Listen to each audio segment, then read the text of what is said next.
नाणेमाची गावात आहोत आणि एका आजीच्या घरी उभे आहोत. तर मित्रांनो इकडे बघाल तर इकडची ती आजी आहे. तर मित्रांनो दीपक इकडे लास्ट टाईम आला होता, तर त्या आजींच्या घरी इकडे पाणी घ्यायला आला होता. तर मित्रांनो आम्ही आता आलो इकडे. ॲक्च्युली कॅमेऱ्याची चार्जिंग आहे ती संपली होती, तर आम्ही ते आता कॅमेऱ्याला चार्जिंग वगैरे केलं आणि आम्हाला आजीने इकडे चहा वगैरे दिला. तर इकडची माणसं आहेत ती खूप अशी चांगली आहेत मित्रांनो. जर तुम्ही इकडे नाणेमाची वॉटरफॉलला आलात तर मित्रांनो तुम्ही आजीच्या घरी नक्की या. तुम्हाला आजी पाणी दिल्याशिवाय सोडणार नाही पुढे. तर मित्रांनो बघा इकडच्या बाजूला ती आजी आहे इकडे. तर मित्रांनो आता आपण जाणार आहोत वाळणकोंडीला. तर वाळणकोंडी आता आपण तुम्हाला माहितीच असेल, तर आपण आता तिकडे जाणार आहोत आणि तिकडचं काही सीन नेचर वगैरे असेल तर ते आपण सगळं काही दाखवण्याचा प्रयत्न करणार आहोत. तर इथनं डायरेक्टली आपण निघू डायरेक्टली वाळणकोंडीला. तर मित्रांनो इकडे वाळण बुद्रुक गावातनं इकडे तर शीत भैरवनाथ मंदिर वाळण. तर आपण इकडे आलो. तर इकडचं बघा एरिया कसा आहे तो. वाव, सगळी शुभाफुलची झाडं आहेत इकडे आणि हा इकडे गाव आहे. तर आता पाऊस येईल असं वाटतंय, तर आपल्याला कुठेतरी स्टॉप घ्यायला लागणार आहे. तर मित्रांनो मी आता एक्झॅक्ट वाळणकोंडीच्या जवळ आलो. तर इकडचा सगळा एरिया दिसतोय, तर वाळणकोंडीचाच एरिया आहे. तर आता मी जाणार आहे आतमध्ये आणि तुम्हाला सगळं काही दाखवणारच आहे. तर काकी थँक्यू.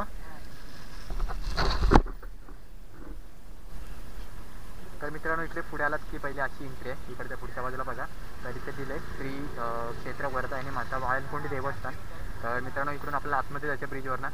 तर जाण्यापूर्वी इथे बघा चपला काढायच्या असलेला, तर चपला काढून आपल्याला आतमध्ये जायचं आहे.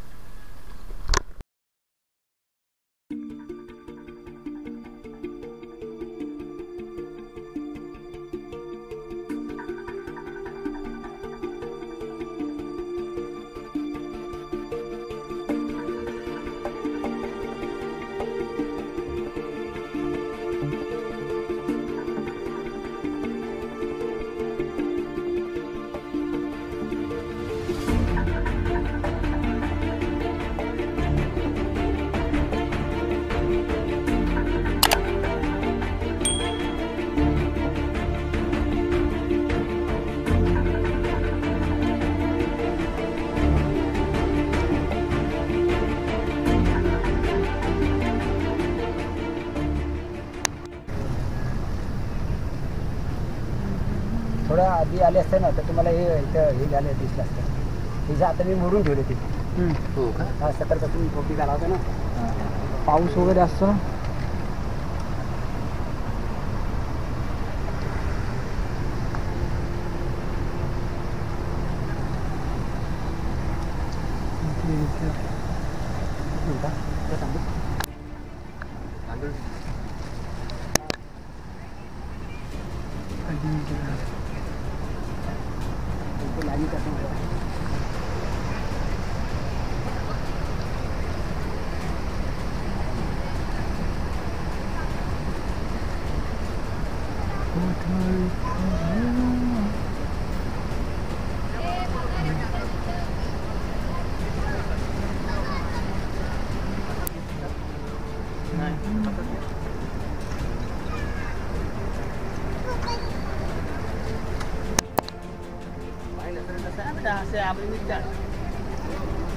आई वर्धानी माते अनिकेत दत्ताराम चिनकडे.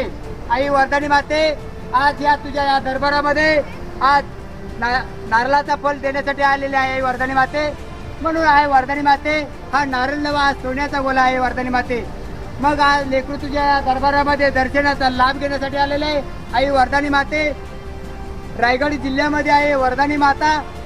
रायगड लिंगाण्याच्या पायथ्याशी काल नदीच्या ठिकाणी आहे वर्धानी तुझं स्थान आहे. लेकरू तुझ्या या दरबारामध्ये नारळाचा फल हा देण्यासाठी आलेला आहे. नारळाचा फल नवा हा सोन्याचा गोला आहे. तर आई वर्धानी माते हा मंजूर करून घ्या. आई वर्धानी माते आणि या लेकराच्या हाकेला उभी राहते आणि नवसालाही पावते. आई वर्धानी माते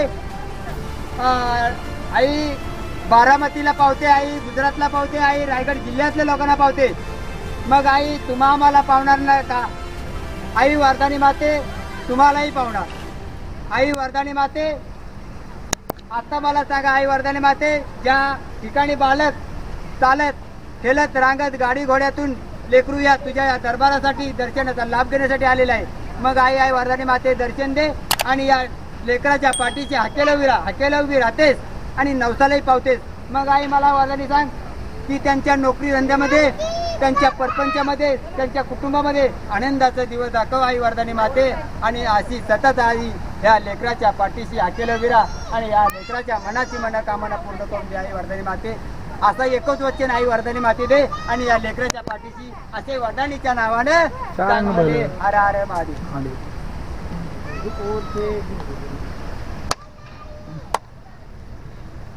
वरदानीच्या नावानं आणि तुला हा नारळचा फल वाचवण्याचा वाढायचं अर्पण झालेला आहे. आणि तुझ्या या कामामध्ये कधी अडचण येणार नाही अशी ही वरदानी जागृत रायगड जिल्ह्यामध्ये तुला नवसालाही पावणारी हाकेला धावणारी आई वरदानी माता. आता इथं अशी माहिती आहे की 600 वर्षाची पिढीमधला आमची 600 वर्षे झाली. 600 वर्षाच्या पिढीमध्ये ह्याच्या अगोदरचे आमचे आजोबा पंजोबा, ते पंजोबा असे होते की येड भगत म्हणून नाव, ते खाली मंदिर आहे.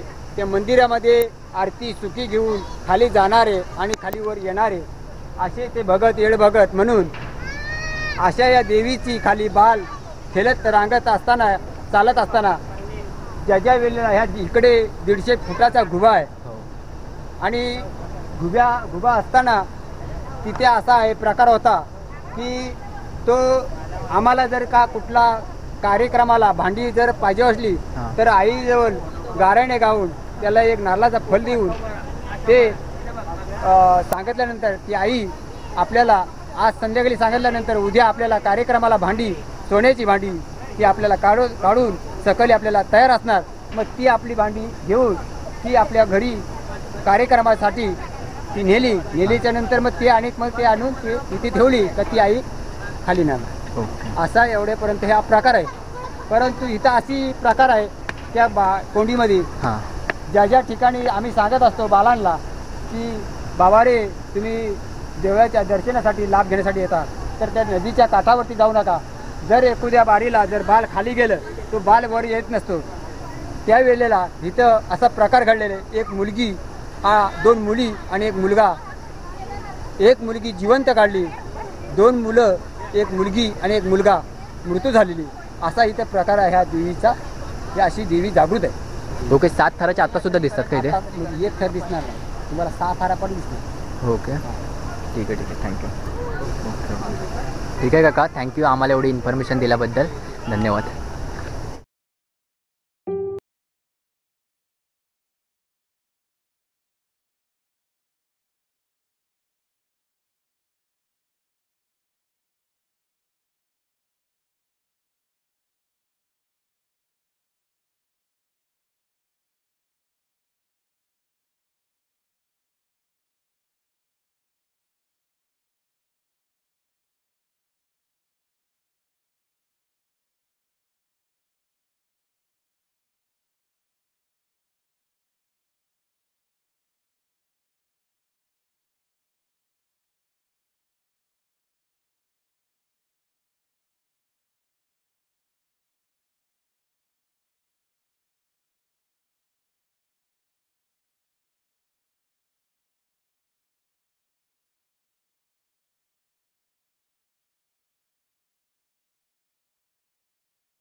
तर मित्रांनो इकडे आल्यावरती आपल्याला माशांचे 7 थरसुद्धा दिसतात मित्रांनो, पण आता संध्याकाळ झाली त्यामुळे दिसत नाहीत.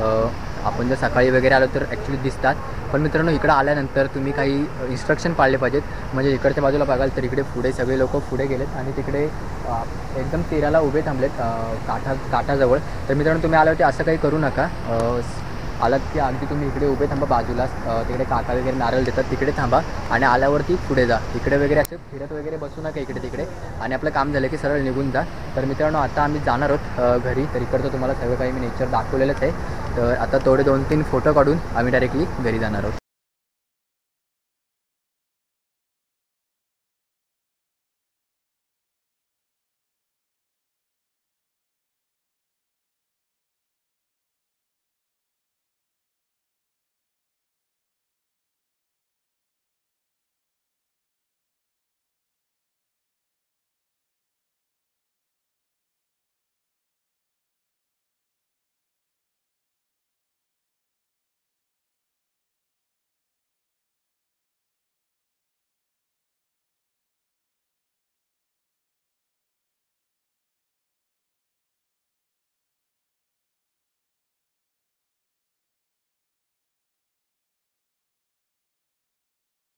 तर आजच्या दिवसात आम्ही 2 व्लॉग केले. पहिला म्हणजे आम्ही नाणेमाच्या वॉटरफॉलला गेलो आणि त्याच्यानंतर मग आम्ही इकडे वाळूनकोंडीला आलो. पण वाळूनकोंडीला येतेवेळी महत्त्वाचं म्हणजे आम्हाला पाऊस खूप लागला, त्यामुळे आम्ही मध्येच जरा स्टॉप घेतलं आणि ॲक्च्युली संध्याकाळसुद्धा झाली होती आणि संध्याकाळ झाली असल्यामुळे आम्हाला पटकन जाणं गरजेचं होतं. त्यामुळे आम्ही कॅमेऱ्याला केस लावली. तर मित्रांनो मध्ये जो बाईकवरचा जो प्रवास होता तर तिथे मला वाटतं साऊंड व्यवस्थित आला नाही आहे. तर त्याचं कारण म्हणजे कॅमेऱ्याला केस घातली होती त्यामुळे व्हॉइस नेट कॅप्च झाला नाही. तर मित्रांनो वाळणकोंडीला आल्यानंतर महत्त्वाचं म्हणजे आपल्याला रामवर्धनी देवीचं चांगलं दर्शन मिळालं आणि महत्त्वाचं म्हणजे आपल्याला इकडे 7 माशांचे थरसुद्धा दिसतात, पण आम्हाला दिसले नाहीत. आम्हाला एकच थर दिसला. तुम्हाला मला वाटते थर दिसला नसेल कारण की कॅमेऱ्याचा वाईड अँगल आहे तो खूप आहे, तर आपल्याकडे झूम लेन्स नव्हती. तर पूर्वी इकडे माशांचे 7 थर दिसायचे अशी मला मावशी बोलली. आता दिसतात की नाही याच्याबद्दल मला पण काही आयडिया नाही आहे, कारण आम्ही ज्या वेळेला गेलो होतो तर तिकडे आम्हाला तर 1 थर दिसला, पण आम्ही संध्याकाळच्या टाईमला गेलो होतो. तर असं बोलतात की जर सकाळी गेलो तर तिकडे माशांचे 7 थर दिसतात, पण याच्याबद्दल मला पण काही आयडिया नाही आहे. जर तुम्हाला जर काय माहिती असेल तर कमेंट बॉक्समध्ये जरूर कळवा, कारण सगळ्यांना कळेल. तर मित्रांनो होपफुली तुम्हाला हा व्हिडिओ खूप आवडला असेल, आणि जर व्हिडिओ आवडला असेल तर एक लाईक करा, आणि जर तुम्ही आपल्या चॅनलवरती नवीन असाल आणि जर तुम्हाला हा व्हिडिओ आवडला असेल तर आपल्या चॅनलला नक्की सबस्क्राईब करा आणि बाजूची बेल आयकॉनची घंटा सुद्धा दाबा. तर भेटूया नेक्स्ट व्हिडिओमध्ये. Bye bye, take care.